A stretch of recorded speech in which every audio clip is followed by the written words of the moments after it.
Uftak Blackhawk's head hurt, and he blamed the thinking. He never put much faith in thinking before. It was the sort of thing mech boys did, or war bosses. He'd never had much time for it. He never needed to. He'd been a regular orc in Badwit Snazhammer's mob, going where his boss told him, and stomping anyone who got in their way. Then he lost most of his body, and Badwit had lost all of his head, and Dog Drosvag had stuck one on top of the other to give Uftak a bigger body than he had before, and also that Snazhammer which had given Badgit his name. Uftak took over as boss, and then that scrap on Hephaestus happened, and the Mech Lord made Uftak a big boss. Uftak had led his boys through all sorts of fights since then, and they got bigger and tougher as they went. That was only natural. One of the weird things about Yumis and the like was that you couldn't always tell which one was in charge, because most of them were about the same size. But as he got bigger, Uftak had begun to notice other changes. It was the thinking. It was happening more often, sometimes when he didn't even mean to do it. Snuck up on him. It did, like a sniffer squig stalking a Groot. What was even worse was when he realized that he was thinking about thinking. That was pure unnerving.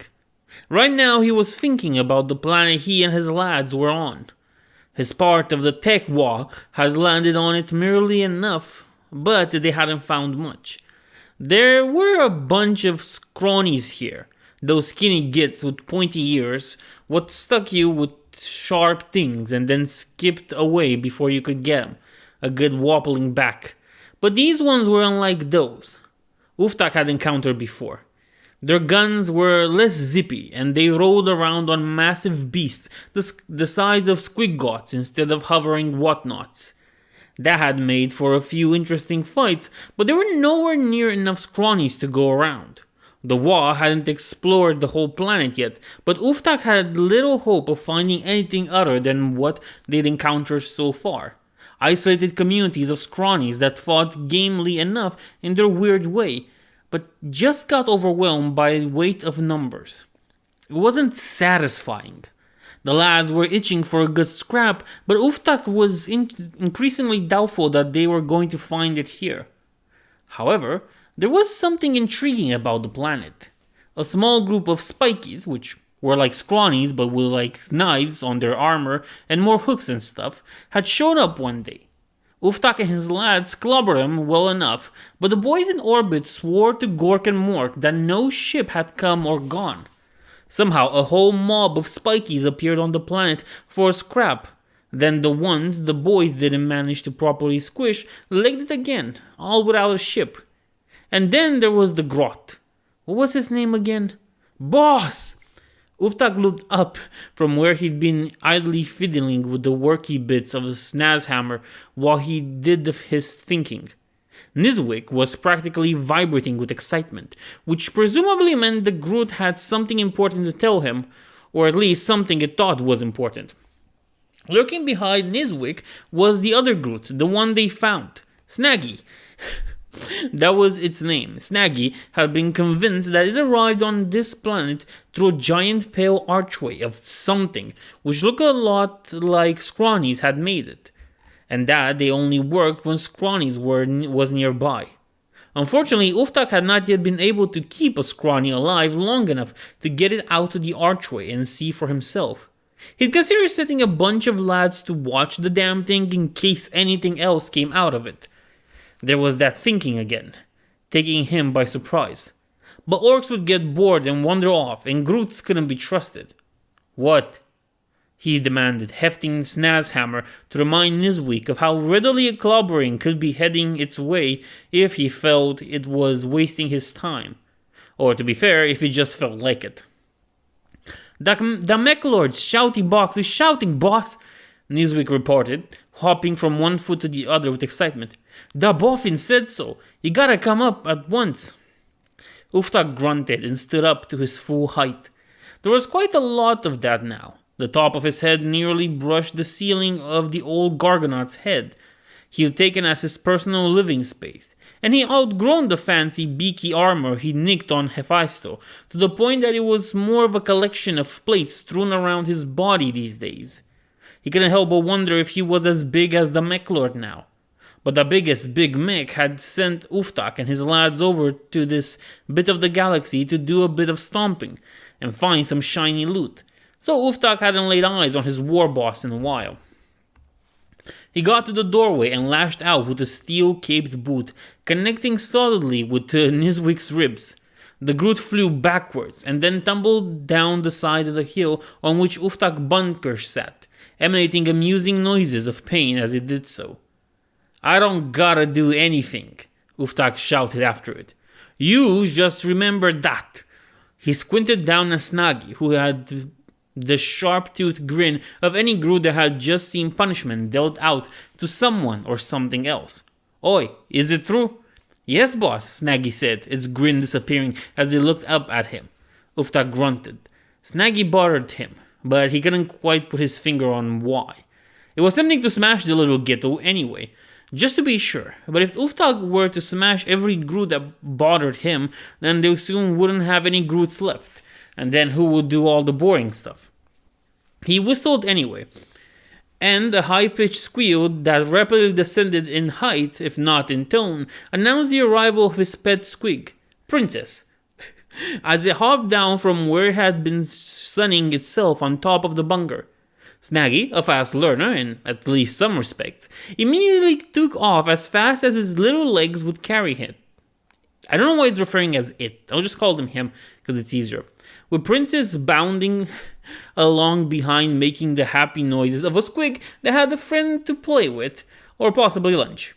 Uftak picked up his shock rifle, clamped the snaz hammer to the sticky metal backplate the Buffin had made for him, and sauntered along behind, covering the same distance with one casual stride as Nagy did with half a dozen panicked ones.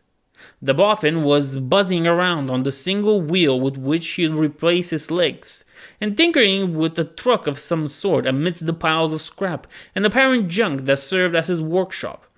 Uftak recognized the glyph that denoted the truck as belonging to Skumdreg, and without him even asking, his brain threw up how many boys Skumdreg bossed and what weapons they had the last time Uftak had seen them. He grunted in irritation as the unwanted cranial intrusion, and the mech boy looked up. "Boss," he said excitedly, throwing the still-wriggling handheld buzzsaw casually over his shoulder. One of his Groots ran desperately to catch it with the despairing exasperation of one who had taken too many kickings for being insufficiently attentive, and lost an arm as the blade sliced through flesh and bone with ease. The Groot, stifled in a high-pitched squeal of agony, managed to shut the saw down and place it within easy reach of its master, then fainted. "The shouty box is shouting?" Uftak asked. "That's right," the Boffin said eagerly. "Come on, I'll show ya." He buzzed away, leaving Uftak to follow him deeper into the mess of his workshop. They passed what had once been, or possibly was, going to be a kilakan, heaps of old shutas and what looked to Ultaf suspiciously like the head of a tinhead. He glared at it distrustfully, but it showed no sign of either fading away or regrowing its body and trying to kill him, so he reluctantly assumed the Boffin knew what he was doing. The Mechlor's shouty box was right at the back. Uftak had always wondered whether he should have kept it with him, since he was the big boss after all, but the thing made him uncomfortable in a way that little else did. Anyway, at the end of the day, it was a mech boy's invention, so it seemed only right that the mech boy should look after it. It was a metal effigy of an orc head hooked up to all manners of wires and things that bubbled and went blip at irregular intervals. That in itself wasn't too disturbing. What bothered him was the fact that inside the metal skull was half a weird boy brain. The other half was still in what was left of the weird boy who was kicking around on the Mechlord's ship. The Mechlord, having learned about the Hume practice of talking across the galaxy by having one of their weird boys shout with his brain to another one in a different place, and figuring that having one weird boy in two places was more efficient, After all, that way it was the same brain just talking to itself, wasn't it? The boffin fickled the switch, and the speaker that took up the metal mouth crackled into life and began disgorging a familiar deep voice. Uftak, get your lads together and get back here. We found a proper good scrap near a star what's all big on red with a smaller one that's a big more yellowy. You can't miss it. Also, the mech lord's voice continued in a slightly more menacing tone. Make sure you bring all that loot you nicked with you. You've been away for a long time. I want to see what you got. The speaker cracked again and fell silent. Uftak looked at the boffin. That's it? That's it, the boffin confirmed. I can make you say it again, but don't say nothing else. Uftak grunted. Something about this wasn't sitting quite right with him, and although he distrusted thinking, it had its benefits on occasion. The mech lord has sent him out here, pointed him at a patch of sky, and told him to find out what was there, and he'd been barely discovered anything worth fighting, let alone anything worth nicking. Scrawnies usually had quite fancy tech, although it tended to be a bit flimsy. But these ones were like the snake bites of their kind, all monsters and sharp sticks, and not a lot of zoomy Dakka. The mech lord was one of the smartest orcs around, and he'd always been good at leading the Tekwa to the right place for a good fight and good loot. But for some reason, he sent Uftak off to a nearly empty part of the galaxy. Now he was calling Uftak back and making a big deal about the loot he was expecting as a result, even though there was none to be had. It was almost as if the mech lord wanted to make Uftak look bad. So we going? That boffin asked. Uftak opened his mouth to give an affirmative, because of course they were going. The mech lord was the war boss, and he was calling them back for an almighty scrap. But he was interrupted by a new and far more interesting sound. Orc camps didn't have sirens like Humie once did, which started blaring as soon as they saw an orc to make sure that the Humies inside were all properly panicked by the time the boys arrived. For an orc, anything worthy of note was greeted with Dakka, either shooting at it or just shooting into the air on the reasonable assumption that other orcs would come over to find out what was going on. And it was this that erupted from outside the boffin's workshop. Uftak raced out in the open, with the boffin keeping pace with him on his wheel. Overhead, the sun was blotted out, not by one of the mighty storms that rolled across the camp from time to time, but by the sleek, narrow shapes screaming from the sky. Uftak recognized them even before they started spitting flecks of toxic crystals, even before the rappling lines rained down and light, sharp-edged shapes in red and silver began to descend with notably un-orcish grace. Uftak grinned. The spikies were back. He flickled the whirly bits of his shock rifle with his finger to make sure they still whirled properly, then activated it. The weapon powered up with a pleasing whim, and Uftak fired it upwards. He didn't aim it as much as such, but quite a lot of the sky was filled with spikies, and a pointy helmeted figure disintegrated very entertainingly along with the line it had been holding onto. The four figures that had been dangling beneath it suddenly found themselves dropping unexpectedly to the ground. Being spikies, they landed on their feet with sickening agility. But Uftak had already stowed the shock rifle and started moving. It was the only way to deal with them, really. Many an orc had tried to out-Dakka a spiky, but the Gits were good at shooting, and although their guns were disgustingly quiet, and the ammunition didn't even explode when it hit something, they could still bring an orc down in short order. Spikies didn't like to hang out miles and miles away and drop enormous shells on you, like Humies did.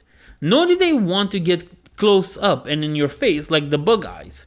Spikies liked to move fast and hit hard, staying just out of range of retaliation because they really didn't like it when you hit back. Uftak crashed into these four like a smashed squig that had just been zapped by an electropod and began laying about him with the snaz hammer. He broke one in half with his first swing and sent it flying. The others drew long, thin knives, but Uftak could practically smell their panic.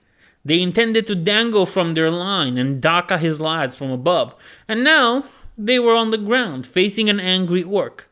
Scrawnies in general always seemed to think they were so much better than everyone and everything else, but that usually only lasted until you could lay a hand on them. He grabbed one by the head. It tried unsuccessfully to twist away from his grasp and did manage to stab him in the arm. Uftak hurled it into a third one, and they both went down in a heap. The last one turned to run, but Uftak clobbered it from behind with Nazhammer, then set about plastering the other two. Spikings were annoyingly fragile, and Uftak's little scrap was over in seconds. But battle had been joined in earnest around him now. One of the floating trucks abruptly lurched downwards and crashed as a tractor cannon beam latched onto it and hauled it groundwards.